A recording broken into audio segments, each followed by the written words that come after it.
तो हेलो बच्चों, कैसे हो आप लोग? तो एक बार फिर से विज्ञान में एक महत्वपूर्ण टॉपिक पे हम लोग आ गए हैं, क्योंकि चैप्टर चल रहा था दिव्यांगता। उसमें जो टॉपिक है वो है फर्स्ट एड या प्राथमिक उपचार। प्राथमिक उपचार होता क्या है? पहले चीज तो ये पक्का समझ लो कि प्राथमिक उपचार कभी भी किसी चिकित्सक का एक वैकल्पिक साधन नहीं है।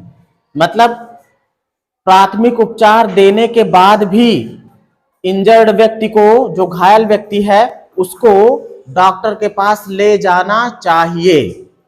मतलब प्राथमिक उपचार जो है वो डॉक्टर का स्थान नहीं ले सकता। बात क्लियर है? तो जब तक आप डॉक्टर के पास नहीं पहुंचते हो, उससे पहले जो घायल व्यक्ति है उसको बचाने के लिए आप जो कुछ भी करते हो वो सारा कुछ जो है वो प्राथमिक उपचार कहलाता है या फर्स्ट एड कहलाता है। आप क्या क्या कर सकते हो? मान लीजिए किसी को चोट लग गई, खून बह रहा है, तो आपका पहला काम यह है फर्स्ट एड देने का कि आप उसको चाहे पट्टी लपेट के, चाहे जैसे करके उसके खून के बहाव को रोकना है। अगर कोई गिरा, उसका हाथ कहीं से टूट गया, क्या हुआ? टूट गया, तो आपको प्राथमिक उपचार में यह करना है कि स्केल्स लेनी है, फंटी लेनी है, पटरियां, और उसको लगा करके बांध देना है ताकि जहां से टूटा है वहां से वो हिले ना। क्योंकि हड्डियां अगर जहां से टूटी वहां से हिलेंगी तो और ज्यादा फ्रैक्चर होने की संभावना बढ़ जाती है। तो ये मतलब कहने का ये है कि चिकित्सक के पास पहुंचने से पहले जो कुछ भी उपचार उस घायल व्यक्ति को दिया जाता है मौके पर, वो सारा कुछ क्या कहलाता है?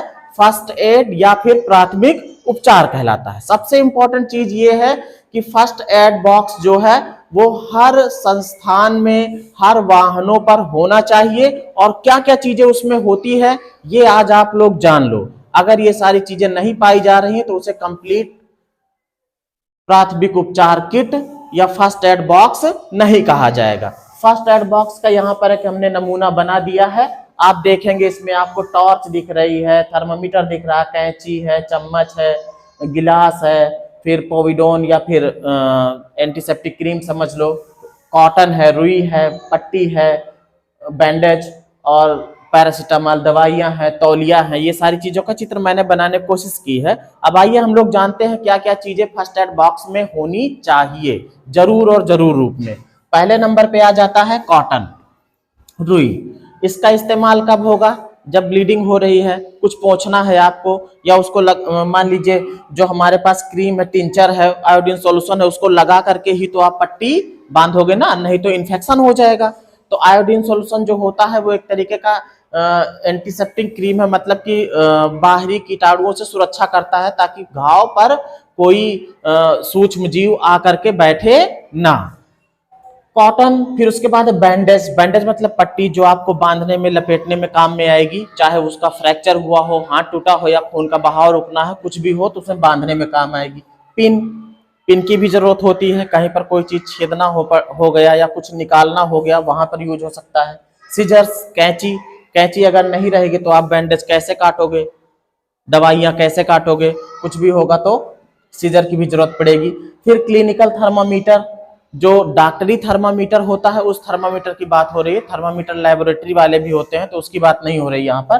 क्लिनिकल थर्मामीटर होना चाहिए किसी भी व्यक्ति का टेम्परेचर नापने के लिए। कोई महंगा नहीं आता, ये छोटी चीज है, इसको रखा जा सकता है तो उसमें रखा जाएगा। फिर स्पून, चम्मच दवा पिलाने के काम में आएगा। अगर फंटी नहीं मिलती है तो चम्मच ही रख के आप लपेट के बांध सकते हो किसी को फ्रैक्चर हुआ है तो। फिर ग्लास, एक ग्लास होना चाहिए, दवा पिलाने का काम आ सकता है, या पानी पिलाने का काम आ सकता है, या ORS का घोल तैयार करने के काम आ सकता है किसी को डिहाइड्रेशन हो गया है तो। फिर सोप, साबुन होना चाहिए धुलने के लिए। फिर इसके बाद है स्मॉल टॉवेल, एक छोटा तौलिया जरूर होना चाहिए। चाहे उसको गर्मी आने लग, कई बार ऐसा होता है चोट आ जाती है, उसको इतनी गर्मी आने लगती, गर्मी से बेहोश होने लगता है, उससे हवा भी कर सकते हो, पसीना पोंछ सकते हो, कुछ भी कर सकते हो, या हाथ धुले हो साबुन से तब भी तो पोंछने की जरूरत पड़ेगी। फिर मैच बॉक्स, माचिस की जरूरत पड़ सकती है, रहना चाहिए। टॉर्च सबसे जरूरी, क्या पता जो एक्सीडेंट हुआ है, जो दुर्घटना हुई है वो दिन में ना होकर के कब हुई है? रात में, या फिर अंधेरी जगह पर हुई है तो वहां इसकी जरूरत पड़ सकती है। या कोई चीज ऐसी हो गई मुंह के अंदर ही, मान लो कहीं चोट लग गई अब टॉर्च की जरूरत तो पड़ेगी, नाक के अंदर देखना हो, कहीं कान के अंदर देखना हो तो इसकी जरूरत पड़ेगी। स्केल, स्केल का मतलब यहाँ पर आप वो स्केल ना समझना जिससे आप लाइन खींचते हो, इसका मतलब समझो पटरी, फंटी। कब जरूरत पड़ेगी? मैंने बताया आपको, किसी को फ्रैक्चर हो जाए, टूट जाए, फूट जाए तो वहां बांधने के लिए। फिर है डेटॉल, डेटॉल लिक्विड है ना, उसकी जरूरत पड़ जाती है साफ सफाई करने के लिए। फिर टिंचर, टिंचर एक तरीके का यूँ समझो कि आयोडीन सॉल्यूशन है, नमक का घोल है। ये एक तरीके से जीवाणु रोधी होता है, मतलब सूक्ष्म जीव जो है जहां पर ये डाला जाता है वहां पर भी सूक्ष्म जीव नहीं पनपते हैं। फिर है ग्लूकोज। कई बार ऐसा हो जाता है कि आप थकान से ऊर्जाहीन हो जाते हैं, ये यूँ समझो जिसका एक्सीडेंट होता है वो बेहोश होने लगता है, पस्त होने लगता है, एनर्जी की कमी हो जाती है, तो ग्लूकोज थोड़ा सा होना चाहिए, उसको पिला दिया जाए तो थोड़ा सा उसके अंदर स्फूर्ति आ जाएगी। फिर ORS, ORS ये शॉर्ट फॉर्म में लिखा है, इसका मतलब होता है ओरल रिहाइड्रेशन, रिहाइड्रेशन सॉल्यूशन। मतलब क्या है समझ लो। ओरल का मतलब हो गया मुंह से जिसे लिया जाए, मतलब ओरली उसको मुख से पी लिया, जैसे पानी हम लोग पीते हैं वो सारी चीजें ओरल हैं। रिहाइड्रेशन, रिहाइड्रेशन का, हाइड्रेशन का मतलब क्या होता है, डिहाइड्रेशन का मतलब क्या होता है। डिहाइड्रेशन की स्थिति में आपके शरीर में जो 70% पानी है, उस पानी की अगर मात्रा कम होने लगती है तो हमारे शरीर के जो भी अंग तंत्र हैं वो काम करना बंद कर देते हैं, या यूं समझो उनका काम करने की प्रक्रिया गड़बड़ा जाती है। तो उस स्थिति में आपको उल्टी होने लगती है या दस्त पड़ने लगती है, ये स्थिति बनने लगती है। तो डिहाइड्रेशन की स्थिति जब आ जाती है तो रिहाइड्रेट, रिहाइड्रेट का मतलब हो गया कि उसको तुरंत से उसके शरीर में पानी की कमी को पूरा करना। आप ऐसे पानी नहीं पिला सकते कि आप नल चलाए, पानी लिए, पिला दिए, उस पानी को शरीर एक्सेप्ट ही नहीं करेगा।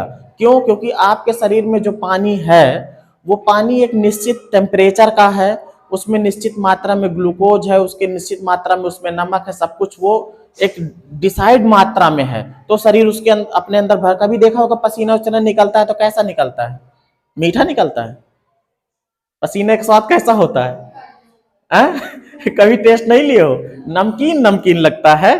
ठीक है, तो कहने का मतलब यह है ओरल रिहाइड्रेशन सॉल्यूशन जो होता है, जो ORS होता है, वो तब दिया जाता है जब किसी के अंदर पानी की कमी हो जाए, डिहाइड्रेशन हो जाए, उसको उल्टी हो रही हो या फिर दस्त हो रही हो। जब किसी को उल्टी या दस्त होती है तो पानी की कमी होना पक्का है, उस समय आप ORS उसको दे सकते हो। पाउच में आता है, 5-5, 10-10 रुपए का मिलता है, 2-4 फर्स्ट एड बॉक्स में पड़े रहने चाहिए। फिर इसके बाद है पेन बॉम, दर्द निवारक क्रीम है। कहीं पर चोट लग जाए, मोच लग जाए तो तुरंत के लिए जो है उसको लगा दिया जाता है, तो गर्माहट से वो दर्द का एहसास कम कर देता है। एंटीसेप्टिक क्रीम हो गई, कहीं पर खरोच आ जाए, कुछ भी आ जाए, वहां पर आप लगा सकते हैं। साल्ट एंड शुगर, नमक और चीनी, ये भी रखना चाहिए। हो सकता है आपका ORS कम पड़ जाए तो फिर से आप ORS बना सकते हो। नमक चीनी का घोल ही समझो ORS है, कुछ अलग चीज नहीं है। तो ये 20 चीजें आपके फर्स्ट एड बॉक्स में जरूर और जरूर होना चाहिए। पैरासीटामॉल दवाई जरूर रख लेना, ठीक है, लगभग सभी लोग जानते हैं ये दवा रखे रहना चाहिए, दोनों में काम आ जाता है, चाहे सर्दी हो चाहे बुखार हो, हर जगह ये टेम्परेचर को मेंटेन करता है।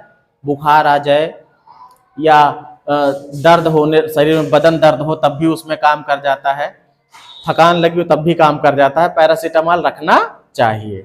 चलो ठीक है, मिलते हैं अगली वीडियो में, अभी इसमें इतना ही।